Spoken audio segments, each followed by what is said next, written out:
Welcome to the Catalyst Sale Podcast. Whether you are a sales professional, not in sales, but interested in helping people solve problems, or you're a founder CEO who's looking to grow your business, you'll find practical tools, stories, and experience you can apply to your role. This is Mike Simmons. I'm the founder of Catalyst Sale. I'm excited to have Justin Welsh, former SVP of sales at Patient Pop, where he grew recurring revenue from 0 to 50. He's now working with founders to help them grow their business as the founder of the official Justin. Justin, thanks for joining me today. How are you doing? Mike, I'm doing great, man. It's a pleasure to move from tweeting at one another to being on the podcast. So thanks for having me. Appreciate it. It is awesome to see that come together. And I think I just said Justin probably 3 more times in a sentence than I had ever said Justin. So as that was going around and around, it became a tongue twister. But it's Sure. great. It's great to connect up with you. If you're not following Justin on Twitter, Justin, where can they find you? Yeah, you can follow me on Twitter at Justin Sass. That's Justin SAAS, or you can find me on my website at theofficialjustin.com. And great range on the content that you share. And it goes from practical questions that you should be thinking about relative to operating your business to things that folks struggle when operating their business. So you've recently made a transition. Can you talk a bit about that transition and what you're building? Yeah, the past 5 years, I was at an SMB SaaS business in Santa Monica called Patient Pop, as you mentioned, and grew that, up to 50 million in recurring revenue. And prior to that, I had been at another really fast-growing startup in some leadership positions called ZocDoc, which was a New York City-based startup. And when you stitch together those two opportunities back to back, it had been nearly a decade in high growth, high stress leadership roles. And, as I've shared in a few different places, I got just really tired and started burning out towards the end, and made a great transition into my new role, which is quasi helping founders grow their business. So I spend part of my time doing that, and the other part of my time I spend with my family, taking a little bit of downtime. But when I'm working with founders, it's usually early stage founders who are really getting their sales process, structure, playbook, everything kind of put together after a seed round or maybe heading into an early A round. I help them get their inbound, their outbound all set up and ready to go so they can scale, without making some of the mistakes that I've made over the past decade. It's amazing how many times we all repeat those mistakes, whether it's the same people repeating those mistakes in different organizations, Totally. Or it's different organizations repeating mistakes just because they don't have the experience. Yeah, absolutely. I think to give you some context around where I think me and the team did really well at Patient Pop is we made every mistake in the book, right? Man, we figured out structure late. We failed on outbound the first time that we built it. It was just really, really challenging. I think something that we learned to do really well that I'm starting to see really strong orgs do, and have probably done for a while, is catching mistakes, seeing them, and then fixing them really fast and making sure that they don't fall into that mistake for 6 months or 12 months or 18 months where it ultimately hamstrings their business. So you're dead on. If you continue to make repeatable mistakes, it's time, it's money, it's energy, it's frustrating. Yeah, well, and you'd think, in many of these organizations, they'll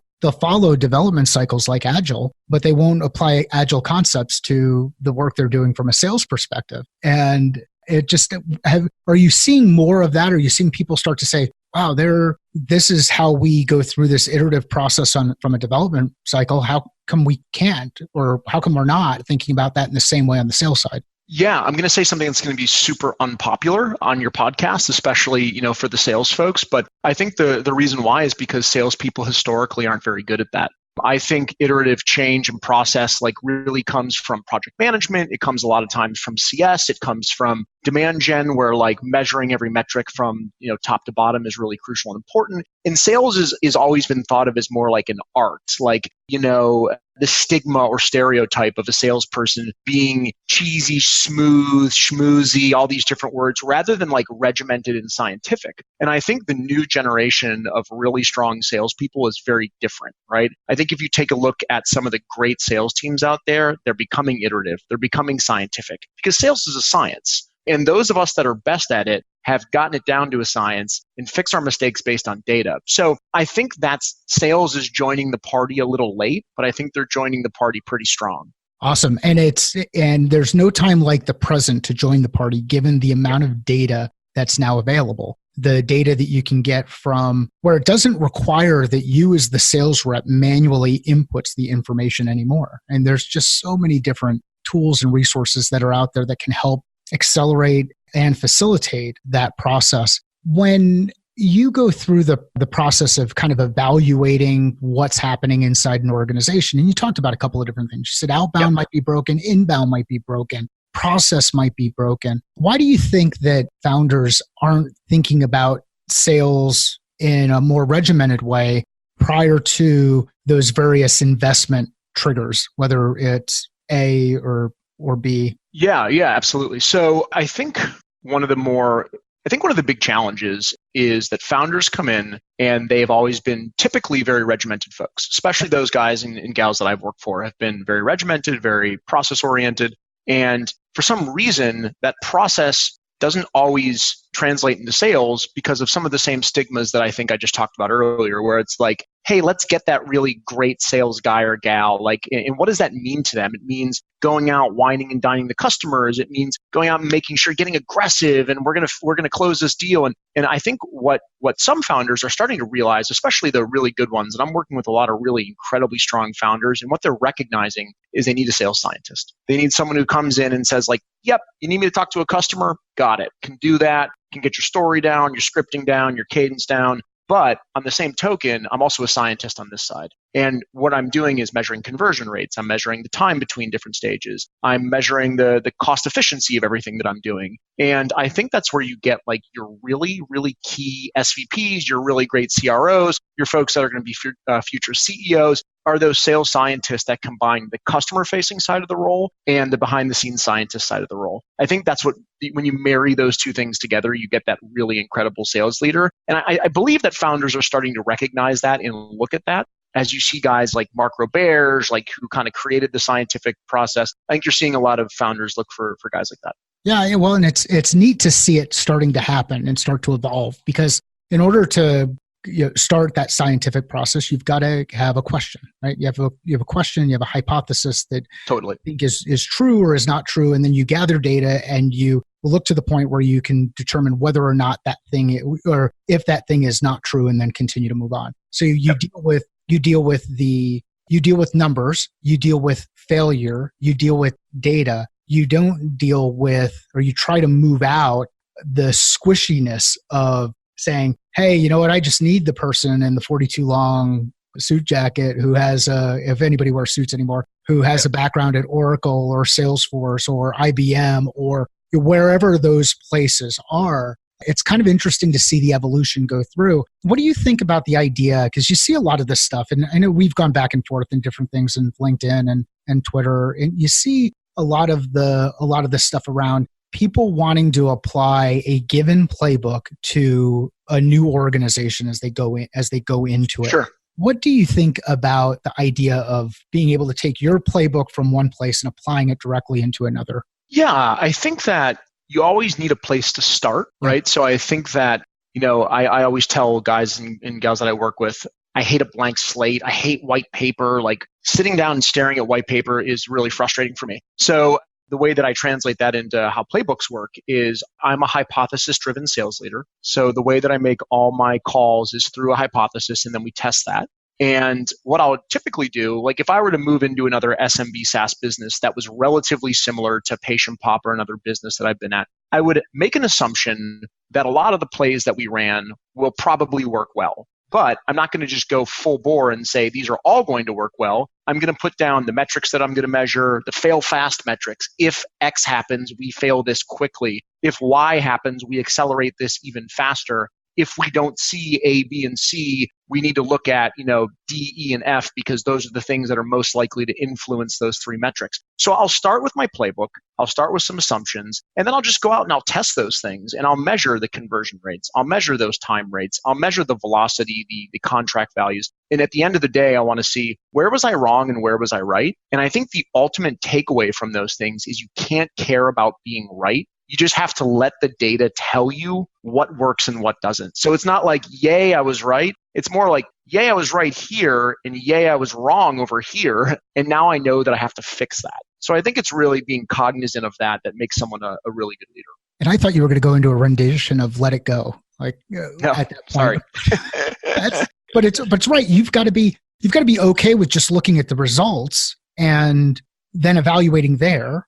And that doesn't mean that you just have to accept the results. You can test again, but know that you're testing again. Know what it is. Know what the intention is. So let's talk about the struggle in moving from an individual contributor into a leadership role in a sales organization, whether it's maybe I'm leaving one organization and joining another as a leader, or I'm getting promoted within. Yep. How has that transition, how have you dealt with that transition as you've gone through various organizations? Yeah, I think, when I was a little bit younger, I transitioned from being an individual contributor to a sales leader back in like the late 2000s. And I took that individual contributor sort of ego with me, where it's like, look at me. If my team did well, it was like, look at my team. And I think that's really toxic over the long term. It can be even toxic in the short term. I think if you want to grow and mature as a leader, the thing that I learned over time that is most important is it's all about everyone else, right? So if you go out and you achieve your monthly, quarterly, or your annual targets, and you get up and you're running a revenue department, or you're the CRO or the SVP of sales, doesn't matter. You get up and you talk about every other person that helped your team achieve those goals, and you never talk about yourself. That to me is the mark of someone who is a confident, strong leader. In untethering this ego from your individual contributorship days is actually really difficult at first, because you want to raise your hand or throw up a flag and say, is everyone looking and noticing that I'm doing a good job here? Because we get a lot of peer recognition as individual contributors, and you have to just kind of put that aside and be willing to spread the love and all of the positivity and the thanks around to everybody else. So to me, that's like step number one for transitioning. And I think step number two is recognizing that you no longer depend on only yourself. So if you're an individual contributor and you're good at your job, which most leadership members are before they get promoted, your style and process is sometimes not replicatable. So now you have a team of 10 and they're all very different. And so you have to learn how to plug in a style, a process, a structure that is most likely to get you better reviews. When you increase likelihoods as a leader, that's when you become a really strong leader. You can't just take your style and force it on your team. You have to use a really regimented approach that simply increases the likelihood for success over time. Those two things, if you do those well, I think you transition pretty effectively. And so let's talk a bit about the ego piece. Like how do you check yourself? What are some things that you can do, folks who are out there, enjoying this conversation? What are some things that we can do to determine whether or not ego is getting in the way of something that we're working on? Yeah, that's a great question. I think you're going to probably see that a few ways. I think you're going to see that bottoms up and top down. So generally, if you have an ego and you're unaware of it, first of all, self-awareness is, to me, absolutely critical. The amount of people who have like Dunning-Kruger syndrome, which is like, I think I'm excellent, but I actually have no data to back that up, runs rampant in sales. So look at your performance before you decide that you are excellent. And if you're excellent, don't talk about it, right? Excellency, like take that and spread that amongst your team and say, you're the reason, everyone, that we're doing so well. So generally that feedback will come up from your team. You'll feel it in your sort of 180 or 360 degree reviews, and it'll come down from your boss. But you should also be listening to yourself speak.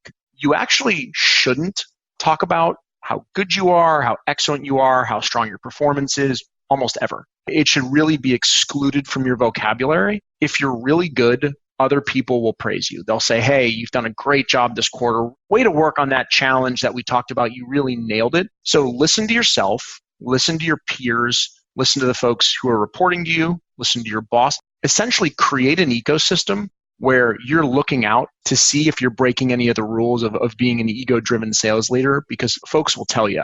So that's like probably a really good way to do it. And I've watched people start to recognize that they're doing it and get put in their place pretty quickly. And when they transition, they become better leaders. So let's flip it onto the other side. Let's talk about those who get caught up in some of the negative self-talk, which I know we're talking about. You get these high-powered sales folks who have high level of ego, who have low level of self-awareness or they think high level of self-awareness, and they've ramped up the self-awareness. And then you've got some folks, and I fall into this category periodically. I kind of dip into it, and then I dip into the other side. But how about overcoming things like negative self-talk and the voices that are out there saying, hey, you're not in the right position, or maybe you're over your skis as you're starting to lead this group. Any thoughts or comments on that? Yeah. Remove the subjectivity of what you're thinking and apply it to an objective process. So what I mean by that is I'm similar to you, where I'll have like 3 great months. Like, let's take Patient Pop, right? Like, nail 3 great months, we're destroying quota. And deep inside, I'm thinking, man, I'm doing a great job, right? This is great. And then you miss a month, right? And suddenly, like, if you're like me, you're like, was I ever any good at this in the first place? Maybe this has all been a big trick, and the last 5 years have been nothing but luck. And at any moment, someone is going to discover what a joke I am, and how I'm not really ready for this. Like, I think about that stuff all the time. So what you do is you apply it to an objective process, which means you write down all the accomplishments that you've had in your career, right? You write down all your quota achievements. You write down all your professional and personal achievements. You put them on a piece of paper, read them back to yourself and say, if I read these accomplishments about somebody else that wasn't me, what would the conclusion be? And most of the time, if you're a high performer and you read through your accomplishments, you're like, whoa, if this was someone I was interviewing, I'd be really pumped to hire this person, right? And applying that level of objectivity allows you to think about your career in more of a detached way. So I wrote a blog about imposter syndrome, which I think a lot of us suffer from. I hate it and love it at the same time. It drives me to try and be better, but it can capture you in a dark place, and that's where you apply this sort of objective approach. Well, it's awesome to hear you talk about the importance of detaching and being able to separate yourself from the situation and look at the scenario objectively. And it's tough. It's hard to do it when you're in the middle of it, when everything is going around you and you're just kind of, you can see that spiral. So identify ways, whether it's a place or a song or it's a something that can help you get out of that mind space. For me, I'll get up to the gym and I'll throw a weight around, and that'll help. Sometimes you get into those periods where you're really busy and you're just not spending that time up in the gym, and then it's quickly that paranoia and that self-talk can kind of come up. I think the other thing that's important is as we talk through this is realize that you're not alone. I mean, Justin just shared his challenges with it. We all have these challenges, or many of us, have these challenges with this. So let's talk about the second piece here, which is, beyond getting through the ego, or after you get through the ego piece. And if I remember right, the second piece was the idea of recognizing the team. Is that right? Or did I miss that? Yeah, absolutely. It's a huge part of that is recognition. Sure. So as you go in and you start recognizing the team, what are some ways, because you get into organizations and product and sales may not be aligned, or marketing and sales may not be aligned, or sometimes it's driven by objectives being a detachment, of objectives. But what are some of the ways that we can engage with others inside our organization and, maybe it's empathy, but better understand the challenges that others inside the organization are dealing with to help improve some of that alignment? Yeah, I think one of the ways is simply to expose yourself to their job.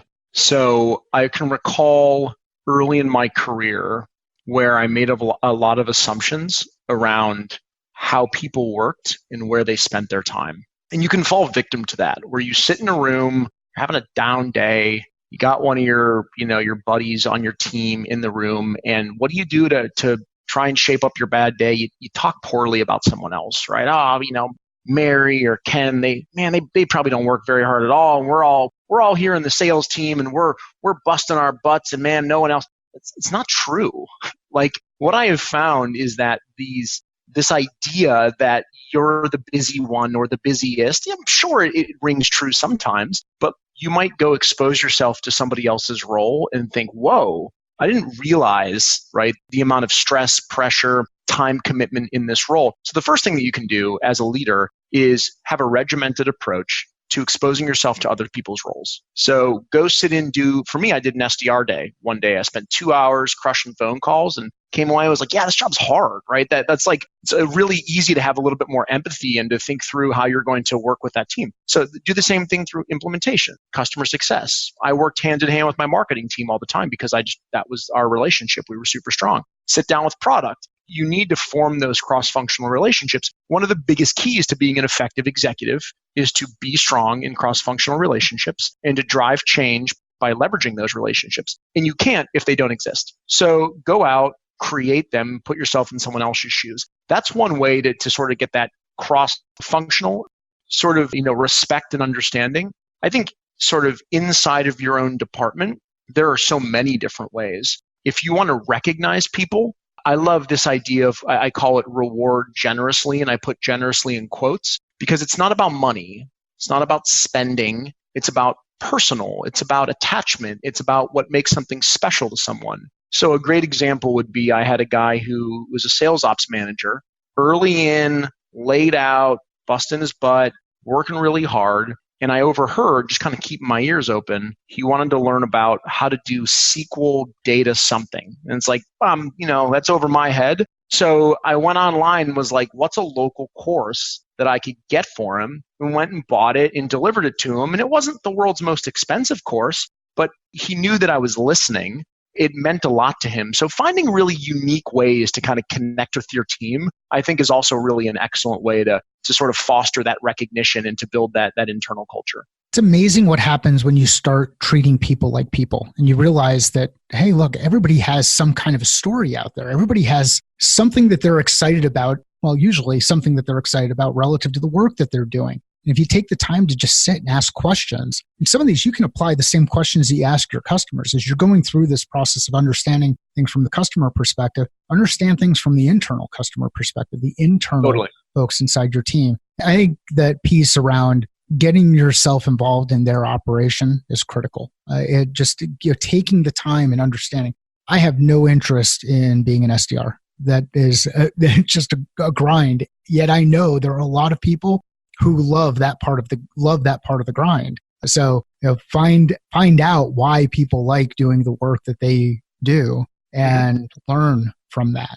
And if you can't build a great program there, then you're going to fail. And the easiest way to build a great program is to understand what motivates people, what they're doing every day, how to make their job easier, how to make their job more effective. And you can't do that through like secondhand conversation. You got to sit down and say, I'm going to expose myself, even if it's for like 2 hours, to this particular role, right? And regardless of what your managers and your directors and your leadership team says, you sitting down for 2 hours with that team, you're going to learn a lot.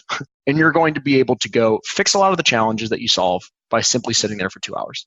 Give them an opportunity to do the same thing on your side too. Totally. Bring them in. It's amazing the questions that someone in the marketing side of the organization can ask in that customer discussion, or someone on the product side can ask in that customer discussion. But they can also see what's happening, and then they start to ask questions. They say, well, why do you do it that way? Or why is this happening? And they start to get a level of exposure to the customer base that they don't have when they're in their own operation, similar to what we've just described. We don't have the perspective they have when we're in our own operation. Sure, totally. I think visibility and access go both ways.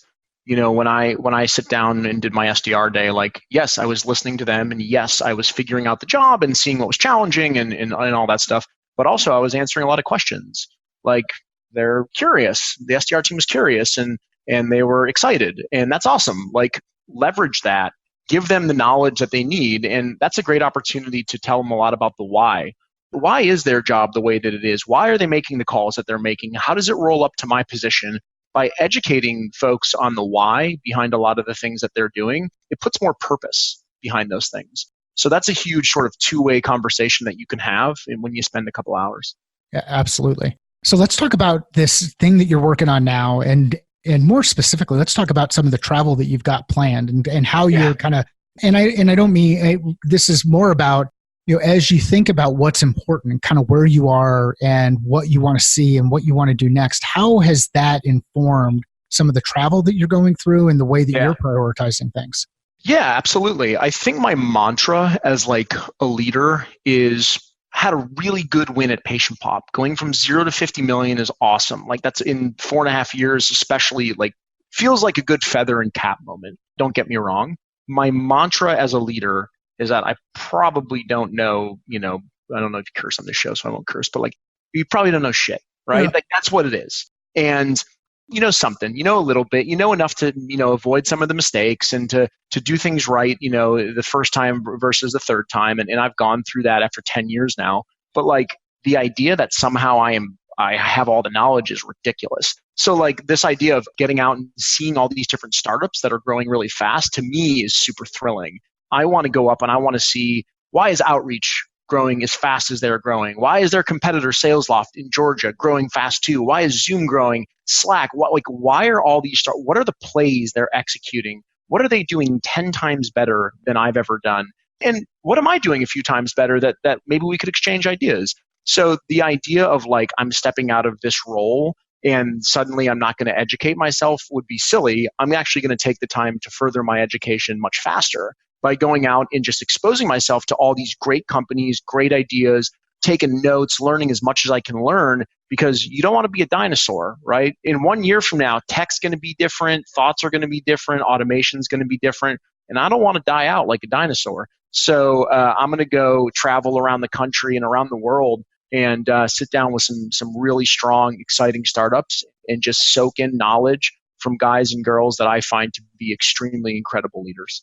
That's awesome. And as you create this opportunity to expose yourself to diverse thoughts, you create an even greater opportunity to find new ways to innovate. And one of the stories that I like referring back to, and I heard this from Doug Boucher when he was talking about, but the whole concept was America's Cup team brought in somebody from the outside. The guy had a background in bicycle racing, and he looked at how they were, and I don't even know if this story is true or not. So this may not be a true story, but it's true in my mind. True story. Yeah, I've heard it. Yeah. So he says, why are we using hand cranks? What if we used foot pedals on these ships? And how much more power could we create? How much different would our operating environment be if we used foot pedals instead of hand cranks on these sails? And people on the sailing side would never have thought about it because they are so focused. They're so tunnel vision. They're so organized around what they're doing. And by exposing yourself and getting exposure to other ways of thinking, you can really create some innovative approaches when it comes to doing the work that you do. Totally. I mean, like, let me use Outreach as an example. So I'm a big fan of like what Mark Cossiglo, the VP of Sales, and Max Altschuler, the VP of Marketing, are doing up there in Seattle. And I typically talk about them as a company that I admire. I think they're really, really strong. And we built a really strong outbound program at Patient Pop. I was really proud of that outbound program. I would say if you look in SoCal, we're probably the strongest outbound sales team. But I don't know if what they're doing with their own technology is 10 times better. And if it is, I want to learn about it. If it is, like, I want to go, figure out all the automation. I want to figure out the cadences, the scripting. I want to see the new cool stuff they're testing out. And I'm just using Outreach as an example. I could use that for any other company who's growing fast and has strong leadership and technology. So that's how I think about travel. Now, obviously, I'm going to have some fun, taking some time off, but I'm just not wired that way. I just can't take time off. I go out and I like to learn. Yeah, well, it sounds like you took some time off and you found a lot of work to do. I did. Yeah. I've been doing probably more work in my first 60 days of being quote unquote off than I was doing previously. It's awesome. Yeah. Justin, as we wind down the conversation, where can folks find out more about what you're working on, what you're thinking about, and what you're sharing with the general community? Yeah, I'm pretty active every day on LinkedIn. So if you look me up on LinkedIn, it's Justin Welsh, WELSH. Every day I'm posting there, and that's where my following really, really lives. You can find me on my website, which is theofficialjustin.com. I blog there once every 2 weeks to release videos, and I release free resources to the sales community. And the last thing that you can do is follow me on Twitter, which is Justin Sass. That's Justin SAAS, and share stuff there every day as well, as you know. And those are really the three easiest places to interact with me. Well, awesome. Justin, thanks for the time. Awesome conversation. Please check out the work that Justin's doing at theofficialjustin.com. We'll include all links in the show notes. If you know someone who would benefit from hearing this conversation, please share it with them and let us know via Twitter or LinkedIn. I'd like to hear how you're applying the lessons learned and concepts discussed in your role today. Sales is a thinking process. How are you thinking differently about yours?